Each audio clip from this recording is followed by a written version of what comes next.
সেই সকাল থেকে শাক তোলার জন্য এখানে সেখানে জঙ্গলে ঘুরে বেড়াচ্ছি, কিন্তু কোনো শাক পেলাম না। এদিকে মা তো বলল গরম ভাতের সাথে শাক রান্না করবে। আর যদি বাড়িতে শাক না নিয়ে যাই তাহলে তো হুলস্থুল কাণ্ড হয়ে যাবে। কি রে মা, এই ভর দুপুরে এই জঙ্গলে ঘুরে বেড়াচ্ছিস কেন? রোদের তাপে তো মানুষ ঘর থেকে বের হতে পারছে না, আর তুই কি না এই বনে বাজারে ঘুরে বেড়াচ্ছিস। আর বলো না নিতাই কাকা, বাবা শহরে গিয়েছে আজ 2 দিন, ঘরে কোনো বাজার নেই। আর তাই মা বলল কিছু শাক তুলে নিয়ে আসতে, কিন্তু কোথাও তো শাক খুঁজে পাচ্ছি না। এদিকে যদি বাড়িতে খালি হাতে ফিরি মা আমাকে জ্যান্ত পুঁতে ফেলবে। এজন্যই বোধহয় বলে সৎ মা কখনোই আপন হয় না। আজ যদি নিজের মেয়ে হতো তাহলে কি এই রোদের মধ্যে তোকে ঘর থেকে বের হতে দিত? তোর মাটাও অকালে চলে গেল, আর তোকে কতই না অত্যাচার সহ্য করতে হয়। তোর বাপটাও হয়েছে এক মেরুদণ্ডহীন, বউকে অনেক ভয় পায়। তোর বাপ যদি শক্তিশালী থাকতো না তাহলে তোকে আর এত অত্যাচার সহ্য করতে হতো না, বুঝলি? আমার বাবার নামে কিছু বলো না নিতাই কাকা, আমার বাবার কোনো দোষ নেই। বাবা আমাকে অনেক ভালোবাসে, কিন্তু মায়ের ভয়ে বাবা কিছুই বলতে পারে না। আসলে বাবা যদি আমাকে একটু বেশি আদর করে তাহলেই মা অনেক অশান্তি করে, আর এজন্যই বাবা অনেক ভয় পায়। কিন্তু বাবা লুকিয়ে লুকিয়ে আমার জন্য বাজার থেকে চুড়ি কিনে আনে, আলতা আনে, কয়েক রকমের বাতাসাও কিনে আনে। এসব চুরি বাতাস দিয়ে কি জীবন যাবে রে মা? তোর তো এখন ভালো করে পড়াশোনা করার সময়। বাড়ির কাজের জন্য তো তোর স্কুলটাও বন্ধ হয়ে গেল। কথা বলে আর তোর সময় নষ্ট করব না, যা মা। এখানে 5টা টাকা আছে, বাজার থেকে শাক কিনে নিয়ে বাড়ি যা। এই রোদের মধ্যে তোকে আর ঘুরতে হবে না। না গো নিতাই কাকা, এই টাকা আমি নিতে পারবো না। মা যদি জানতে পারে আমাকে মেরেই ফেলবে। আরে বোকা মেয়ে, তোর মা কোথা থেকে জানবে রে আমি তোকে এটা দিলাম? তোকে দেখে বড্ড মায়া হয় রে মা। তুই তো আমার মেয়ের বয়সী, সেই ছোট্টবেলা থেকেই তোকে দেখছি আমি। এরপর অনুরাধানিতার কাছ থেকে 5 টাকা নিয়ে বাজারের উদ্দেশ্যে রওনা হলো। আজ নিতাই কাকার সাথে দেখা না হলে যে কি হতো, শাক তো কোথাও খুঁজে পাচ্ছিলাম না। যাই, বাজার থেকে কিছু শাক নিয়ে বাড়িতে যাই। আরে আরে, ওটা কি? ওটা তো মনে হচ্ছে একটা খরগোশ ছানা। যাই, খরগোশ ছানাটাকে একটু আদর করে দিই। আয় আয় খরগোশ ছানা, আমার কোলে আয়। না গো মেয়ে, আমি তোমার কোলে আসতে পারবো না। আজ 2 দিন হয়ে গেল কিচ্ছু খাইনি, ক্ষুধায় আমার প্রাণটা যায় যায়। আমাকে কিছু খাওয়াতে পারো? আহারে, না খেতে পেয়ে একদম দুর্বল হয়ে গেছে। ঠিক আছে, আমি তোমার খাবারের ব্যবস্থা করছি। ওই যে দেখা যায় একটা ডালিম গাছ, ওইখান থেকে ডালিম নিয়ে আসছি। আহ, কি মিষ্টি খেতে এই ডালিম। আজ 2 দিন পর খাবার জুটলো। তোমাকে আমার সাথে নিয়ে যাও না গো তোমাদের বাড়ি। আমার যাওয়ার কোনো জায়গা নেই। আমি আমার মাকে হারিয়ে ফেলেছি। এখানে যদি পড়ে থাকি তাহলে আমি না খেতে পেয়ে মরেই যাব। তোমার যেমন যাওয়ার জায়গা নেই, তেমন আমারও যাওয়ার জায়গা নেই। আমার মাও নেই। আমি যদি তোমাকে বাড়িতে নিয়ে যাই তাহলে আমার সৎ মা আমাকে আস্ত খেয়ে ফেলবে। আমি না হয় তোমার বাড়িতে চুপটি করে লুকিয়ে থাকবো। দয়া করে তোমার সাথে আমাকে নিয়ে যাও। এরপর অনুরাধা আর কোনো উপায় না পেয়েই সেই খরগোশের বাচ্চাটিকে নিয়েই বাড়ির দিকে চলল।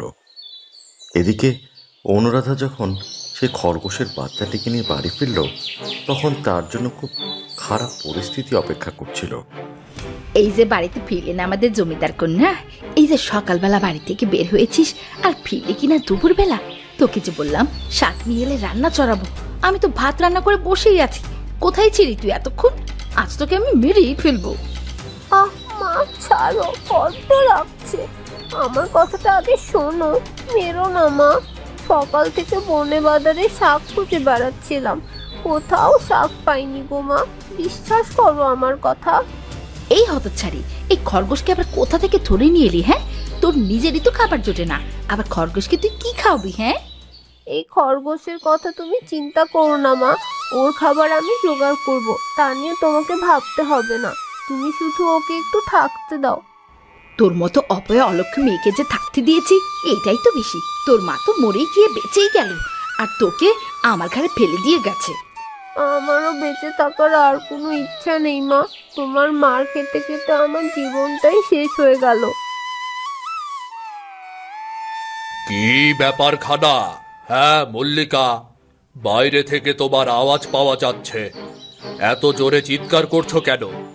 আর তুমি কেনই বা অনুরাধাকে এমন বকাঝকা করছো? মা মরা মেয়েটাকে মারতে কি তোমার বিবেকে বাঁধে না? ওই যে এলেন, তুমি তো শুধু আমার দোষটাই দেখতে পাও, তোমার মেয়ের দোষ তো তোমার চোখেই পড়ে না। শোনো, আমি তোমাকে স্পষ্ট বলে দিচ্ছি, এই বাড়িতে হয় তোমার মেয়ে থাকবে, না হয় আমি থাকবো। তুমি যদি তোমার মেয়েকে অন্য কোথাও না পাঠাও, তাহলে কিন্তু আমি তোমার সংসার করব না। এই আমি বাপের বাড়ি চললাম। অনুরাধার মা মারা যাওয়ার পর মেয়েটার জন্যই তোমাকে বিয়ে করে ঘরে এনেছিলাম, কিন্তু মেয়েটাকে তুমি একদিনের জন্যও ভালোবাসোনি, এক মুহূর্তের জন্যও মেয়েটাকে কাছে নিয়ে আসোনি। ওই হতচারী মেয়েকে কাছের করে নিতে আমার বয়েই গেছে। তোমার সাথে কথা বলার মতো বাজে সময় আমার হাতে নেই। যাও, তোমার মেয়েকে নিয়ে কোথায় যাবে চলে যাও। আমার সংসারে এই মেয়েকে আমি আর জায়গা দেব না। এরপর যখন পিতামার মল্লিকা অনুরাধাকে নিয়ে ঝগড়া করছিল, তখন অনুরাধা একটি নদীর পাড়ে বসে বসে কাঁদতে লাগলো। মা, ও মা, তুমি যখন চলে গেলে তখন আমাকে সাথে করে নিয়ে কেন গেলে না মা? আর যদি তুমি আমাকে সাথে করে নিয়ে যেতে, তাহলে তো এই কঠিন দিন আমাকে দেখতে হতো না মা। কেঁদো না অনুরাধা, তুমি মানুষের উপকার করো, প্রাণীদেরকেও ভালোবাসো।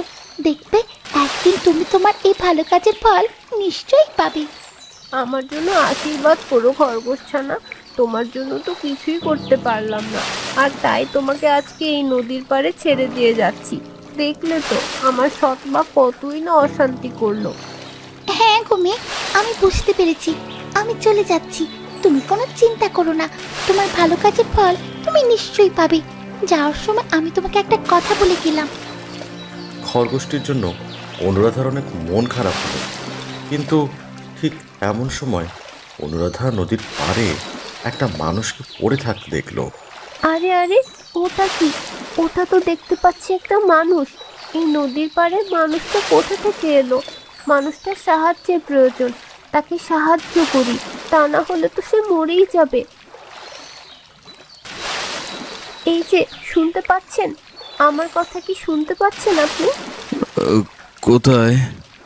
আমি কোথায়? এখানে আমি কি করে এলাম? আপনি কে? আমার নাম অনুরাধা, আমি এক দুঃখী মেয়ে। এই গায়ে আমি বাস করি। নদীর পাড়ে আপনাকে পড়ে থাকতে দেখে এগিয়ে এসেছি।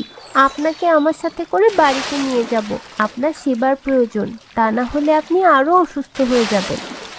এরপর অনুরাধা বিপিনকে নিয়ে তার বাড়িতে চলে এলো। আজকে আবার সাথে করে কাকে ধরে নিয়ে এসেছিস? গতকাল তো খরগোশ নিয়ে এসেছিলি, আজ তো দেখি আজ তো একটা মানুষকেই ধরে নিয়ে এসেছিস। তোর সাহসের তো সীমাই দেখছি নেই। আস্তে কথা বলো মা, এই লোকটা অনেক অসুস্থ, নদীর পাড়ে পড়েছিল, আর তাই তাকে সাহায্য করার জন্য বাড়িতে নিয়ে এসেছি। 2-3 দিন সেবা করলেই তিনি সুস্থ হয়ে যাবেন এবং আমাদের বাড়ি থেকে চলে যাবেন। আমি এখনো জানি না এই লোকটাকে। ঠিক আছে, তোর যখন সেবা করার এতই শখ, তুই সেবাই কর, কিন্তু মনে রাখিস আজকে থেকে এই বাড়িতে তোর খাওয়া দাওয়া বন্ধ। এই লোকটা যতদিন আমাদের এই বাড়িতে থাকবে, তোকে আমি একটা দানাও খেতে দেব না। ঠিক আছে মা, দিও না, খেতে দিও না তুমি, তারপরও তোমার মুখটা বন্ধ করো। এরপর মল্লিকা সেখান থেকে অনুরাধার খাবার দাবার বন্ধ করে দিল, আর অনুরাধা অক্লান্ত পরিশ্রম করে সেই বিপিনকে সুস্থ করে তুলল। এরপর প্রায় 2 দিন কেটে গেল।